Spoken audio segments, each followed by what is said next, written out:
All right, this video, or documentary, done by Journeyman Pictures. Nurse from Florida in Elmhurst, New York City, Queens, hub of the hub.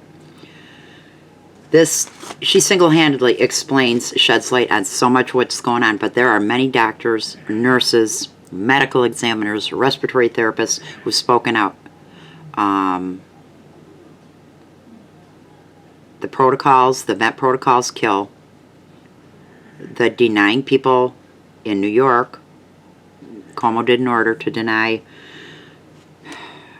Pharmacists are calling up doctors when they prescribe the hydroxychloroquine, asking them what it's for. It's banned if it's for treating COVID. There's no liability in our nation's hospitals and nursing homes for COVID deaths. Anything related to COVID. There is a green light for doctors nationwide to not code, to do any DNR on patients without their consent, without patient family consent.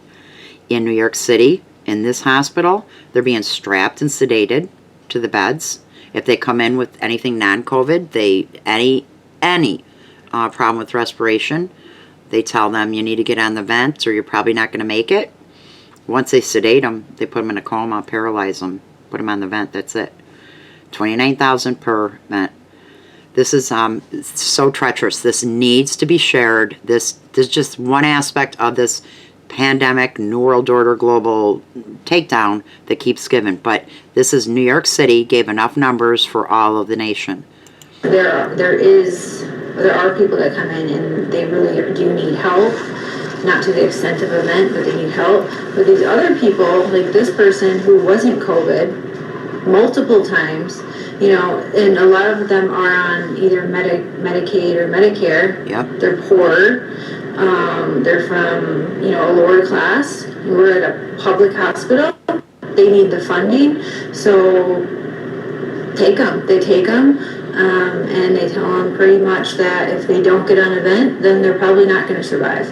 But the reality is, if they get on that vent, the likelihood of them walking out the hospital is slim to none. And can I ask you, what PEEP are they on, and is that being mandated or specified what the pressure is on the vent? Here's the thing with this. So you don't have actual doctors that know critical care, ICU doctors on these floors. There's a dentist, and there are residents with these. So residents are essentially students, and they have no idea what they're doing. Like, I had to police a resident because he wrote an order for me to run Versed, which is a medicine that you have to be very careful with because it can kill someone at like quadruple the speed of what you should be running it at the dose. And had I not known that, then I would have easily killed the patient. And it would have been okay under their COVID standards. So everything is kind of a wash. Nobody's held accountable for anything, and these people that are in vents are essentially being like, these residents are like practicing their skills on them. So they're practicing central lines, they're practicing like invasive procedures that are really unnecessary. All right. Also, at least for New York City, doctors and nurses that are underqualified for ICU in this kind of care have been coaxed to come to New York City and be on standby and get the money. I think it was $6,000 a week for nurses to come to New York City, be housed in a hotel, to be on standby, and to just wing it. Just wing it. It's more than just getting money and killing people and getting the COVID numbers. It's more than that. Does his family know? His family knows the situation. This is her patient that they said there's no code, don't code him. And there's no DNR. When they told him, they were trying to do I think they called them and told them. All day he spent like in the 80s saturating. It was the this one on the forehead didn't work. Really, this one worked. And it came down. And when I changed it, I was like, oh, shoot, it's 90. Yeah. So they started playing around with the Oh shoot, it's 90. We changed the pulse ox You put them on these from his head to his finger, and he's like, oh, it's 90. He's fine. So So what was that? So that was, we were just getting on shift because we were starting night shift at 7. And that was the nurse from the day shift saying pretty much we shouldn't code him if he's going to code. And then I turned my glasses on. Why are we being told not to code him, essentially? That's what he said. I mean, because I'm going to tell you right now, if he bottoms out, I'm jumping on his chest. Period. Point blank. It's going to happen. Because until that status is changed in the computer, that's what I'm obligated to do under my nursing license. Right. Because you guys aren't going to back me up and protect me. Well, Amherst does have a policy given, like a COVID policy, Yeah. given the scarcity of Right. dialysis and It blood. can be a chem code, it can be whatever. But it's not, there's not it's a difference, normally the standard is whatever the family Right. says, like we just do. So if they would say coding for 5 years, like you just do that, Right. so they don't. It's a little bit different now because of the new policy in place, with that in place, which is that you don't need full family, because like you can just tell someone that it's medically futile and that we're not Right. willing to just pour blood and resources into something that would be possible to get back. Right. But look, it's brutal. He's 37. I mean, it's brutal. So he said, well, our higher-ups have agreed and our attendings agree that this is futile care at this point. He's not going to make it. I said, he doesn't have an epi drip going. He doesn't have anything to sustain going. And I said, and who decided this? And I said, can you put a comfort care order in then? No, we can't do that. Can you put a DNR order in? No, we can't do that. I said, so what's our plan? She goes, well, he's dying. And I'm like, I understand that, but there needs to be an order indicating that either I'm doing compressions or I'm not doing compressions. Now, I can say that we can all be in agreement that we will do it. I would definitely. Because I'm going to jump on him. So will I will right with you. I don't care. That's what we're here for. I'm not playing like these until stupid they change games. his status that he is a DNR, and they can do it to physician consent if they talk to the family. Yeah. But until they change it, and I see it, he's a full code to me. We know when someone we're close. We'll pull the code card up and be ready. You know, we're ready. I had the epi ready. That's one of the first things we do. And she wouldn't let me give it. So this was that woman. And the entire time, and this was over his body, his alive body. And we're arguing, and she's laughing. She was smirking. And how this man died was the nurses arguing with the doctors over him as he was dying. And she's smirking the entire time. It was probably one of the worst experiences in my entire life. But all I can think about is that at least he knows that we were fighting for him when he died. The above, someone above, and everybody says that it's someone higher up. Yeah, it's the UN, World Health Organization. Good. Call them, like during that DNR when they're telling us, or the That's where full all the code when orders they're are telling coming us from. not to, do CPR.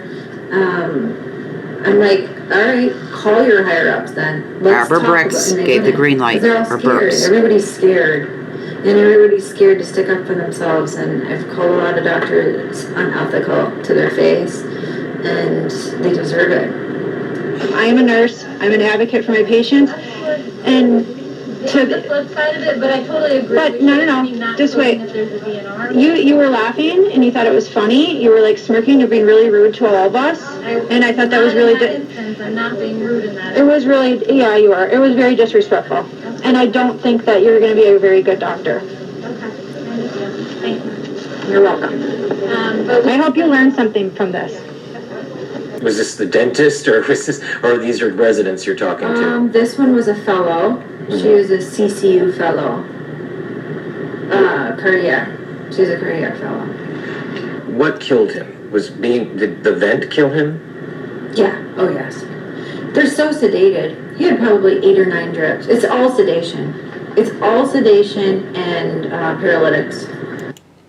Checking his saturation at this all the time? Does he have? Yeah, he's on a continuous. She's talking about different pulse patients, ox, but also on top of all this, paramedics also were told at some point in New York City, I don't know if it was all in New York, they don't have to resuscitate. They were instructed to not resuscitate cardiac arrest. And granted, a lot of people aren't going to make it that are, when they're found under cardiac arrest, not breathing, but you give it a shot. And a lot of people are able to be revived. You know, the minute that is he hard. desats, like they'll see like, oh no, he's at 87 now. Or, oh, look at this. Oh, he's going to need more help. And then they go tell them that. Okay, so she's really, she was there about a month, I believe, at Elmhurst. There are other doctors and nurses, like I say, saying similar for the New York City area.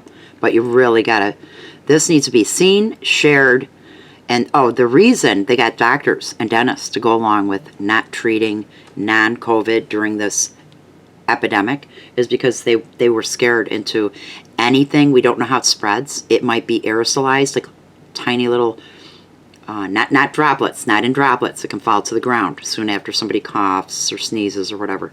But aerosolized meaning like from their body, any surgery, any drilling, any non-closed vent breathing. And if you don't have full PPE, you can get it and die. It's just so wicked. So here's Como. Come on. Talking. Yeah, my mother is not expendable.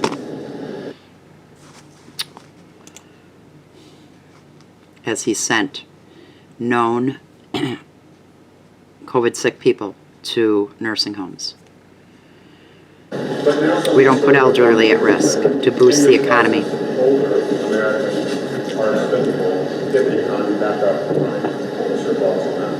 Yeah, my mother is not expendable. And your mother is not expendable. Oh. And our brothers and sisters are not expendable. Yeah, well, anyhow, I meant to show the part where he had 400 vents on standby, and he's like, what am I going to do with that? I need 30,000. Every vent is bringing 29,000 per COVID patient, and they can just suspect they have COVID. They can test negative and still be COVID. All right, this is not loading. Son of a gun. There's one more. It's not going to load. It's a nurse practitioner speaking for her friend who went to New York City to work. She said they're literally murdering people. They're not treating them proper, and they're literally letting them rot and or. But now some conservative commentators say. Right, come on. I want to make this really quick, but I will put the link for that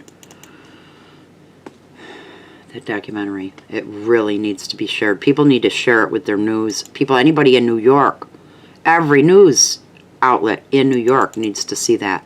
Now that's one nurse, but it can be, this stuff can be looked up, vetted for what other people are saying and everything that she is saying.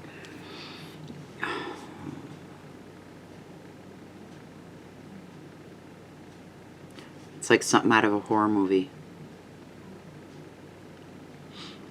And you know, a lot of states, I mean every state every state put their seniors in lockdown because they're following a top-down protocol coming from the CDC, who follows the WHO, which is the UN.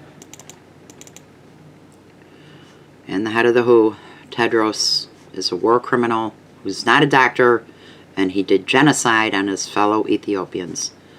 But this is just so bad.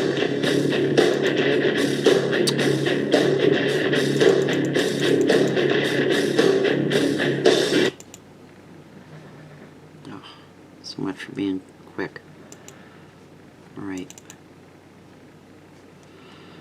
She has told me she wants this to get out. Since she posted the video, Sarah, the registered nurse, Okay. And they don't care anymore. It's the blind leading the blind. What is happening is that they're putting people on nasal cannula. If they require more than 6 liters of nasal cannula, they get intubated, they go on the vent, or they get trached if there's not enough vents. They don't get high flow, no non-rebreather, no non-invasive ventilation, no CPAP, no BiPAP.